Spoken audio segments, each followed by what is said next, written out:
নমস্কাৰ বন্ধুসকল, মই লক্ষ্যজিত আৰু আপোনালোকক পুনৰবাৰ স্বাগতম জনাইছোঁ ডিছকাশ্যন পইণ্টৰ অন্য এটা ভিডিঅ'লৈ।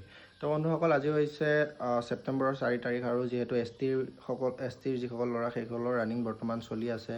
গতিকে মানে কি হৈছে যে যেতিয়া আহিছে তেওঁলোক ৰানিং কৰিবলৈ, কাইলৈ ৰানিং আছে। আজি ৰাতি 7-6 বজাৰ পৰা তেওঁলোকে ৰানিং কৰিবৰ কাৰণে কেম্পৰ বাহিৰত লাইন লোৱা ষ্টাৰ্ট কৰি দিছে। য'ত নেকি 6-7 বজাত আজিৰ বেটছটোৱে নোলায়, তেওঁলোকে ইমান সোনকালে লাইন লোৱা ষ্টাৰ্ট কৰি দিছে। তাৰ ফলত কি হৈছে, আপোনালোকৰ এনাৰ্জি গোটেই ৰাতি আপুনি বাহিৰত তাতে লাইন লৈ কটাব। আপুনি কাইলৈ এটা ইমান ডাঙৰ জীৱনৰ পৰীক্ষা আছে।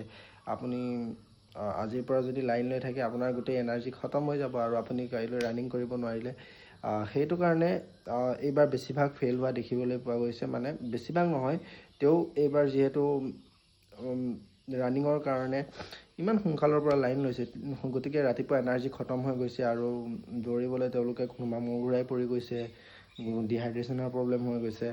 গতিকে তেওঁলোক তাত গৈ এই অসুবিধাবোৰৰ সন্মুখীন হৈছে।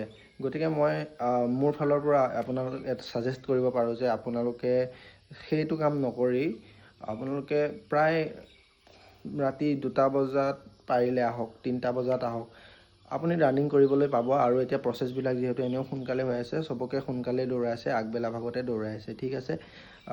যিহেতু মই দেখিবলৈ পাই আছোঁ যে সোনকালে দৌৰাই কৰি যিবোৰ ল'ৰা ফেইল কৰে, সোনকালে তেওঁলোকক বাহিৰ কৰি দিয়ে আৰু সন্ধিয়াও প্ৰায় সোনকালে সকলো প্ৰচেছ খতম হৈ গৈছে। গতিকে আপোনালোকে ইমান চিন্তা নকৰিব, বিন্দাছ আপোনালোকে 3-4-5 ঘণ্টা যিমান পাৰে শুৱক, কাৰণ টোপনিটো বহুত জৰুৰী হয়। আপুনি যেতিয়া ৰানিং কৰিবলৈ যাব, আপোনাৰ গাত এনাৰ্জিও লাগে।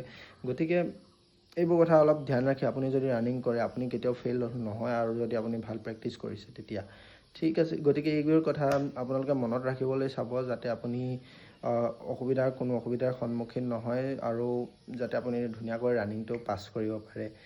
লগ পাম নেক্সট ভিডিঅ'ত, তেতিয়ালৈ বাই বাই।